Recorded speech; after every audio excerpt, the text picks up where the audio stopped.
हरे कृष्णा। भाद्रपद मास के कृष्ण पक्ष में आने वाली एकादशी का नाम है अजय एकादशी और शुक्ल पक्ष में आने वाली एकादशी कहलाती है परिवर्तनी या जल झूलनी ग्यारस। आज के इस वीडियो में हम आपको बताएंगे अजय एकादशी व्रत की सही तिथि, शुभ मुहूर्त और पारण के शुभ मुहूर्त के बारे में। अजय एकादशी का व्रत भगवान विष्णु को समर्पित एक महत्वपूर्ण व्रत है। माना जाता है कि इस दिन अगर श्रद्धा और नियम पूर्वक यह व्रत किया जाए, कथा का श्रवण इस दिन किया जाए और भगवान विष्णु का पूजन किया जाए तो ऐसे व्यक्ति को स्वर्ग की प्राप्ति होती है और उसके सभी पापों का नाश हो जाता है। साथ ही उसे अश्वमेध यज्ञ के बराबर पुण्य फल की प्राप्ति होती है। इस बार एकादशी तिथि प्रारंभ हो रही है 18 अगस्त दिन सोमवार को शाम 5:23 पर। इससे पहले तक दशमी तिथि रहेगी और एकादशी तिथि समाप्त होगी 19 अगस्त मंगलवार को दोपहर 3:32 पर। इसलिए इस बार 19 अगस्त दिन मंगलवार को केवल एक ही दिन अजय एकादशी का व्रत रखा जाएगा। सभी गृहस्थ जन और वैष्णव जन केवल इसी दिन व्रत रखेंगे और सोमवार के दिन दशमी तिथि के नियमों का पालन किया जाएगा और तुलसी के पत्ते भी दशमी तिथि को ही तोड़कर रख लिए जाएंगे। इस बार एकादशी के दिन रात को 8:31 से सिद्धि योग भी प्रारंभ हो रहा है, जो कि सभी मनोकामनाओं को पूर्ण करने वाला माना जाता है।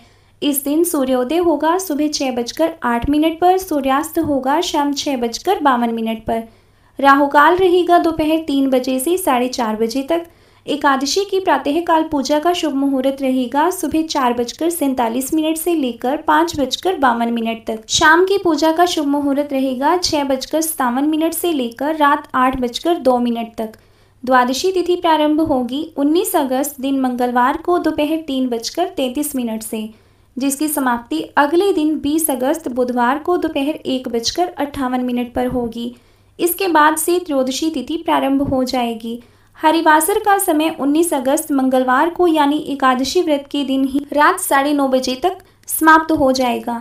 हरिवासर के समय एकादशी का व्रत नहीं खोला जाता है। यदि इस समय भजन कीर्तन मंत्र जाप किया जाए तो वह अवश्य ही फलित होता है और एकादशी व्रत खोलने का शुभ मुहूर्त रहेगा 20 अगस्त बुधवार को सुबह 5:53 से लेकर 8:29 के बीच। एकादशी व्रत का पारण सुबह के समय ही करना ज़्यादा शुभ माना जाता है। एकादशी व्रत रखने वाले भक्तों को इस दिन चावल या चावल से बनी वस्तुओं या किसी भी प्रकार के अन्न या दालों का सेवन नहीं करना चाहिए। श्रद्धापूर्वक व्रत रखना चाहिए और शाम के समय फलाहार करके हो सके तो रात्रि जागरण करना चाहिए। जो लोग इस दिन फलाहार नहीं करते, केवल निराहार निर्जल रहते हैं, उन्हें अगले दिन सुबह ब्रह्म मुहूर्त में उठकर पूजा करने के बाद शुभ मुहूर्त में व्रत का पारण करना चाहिए।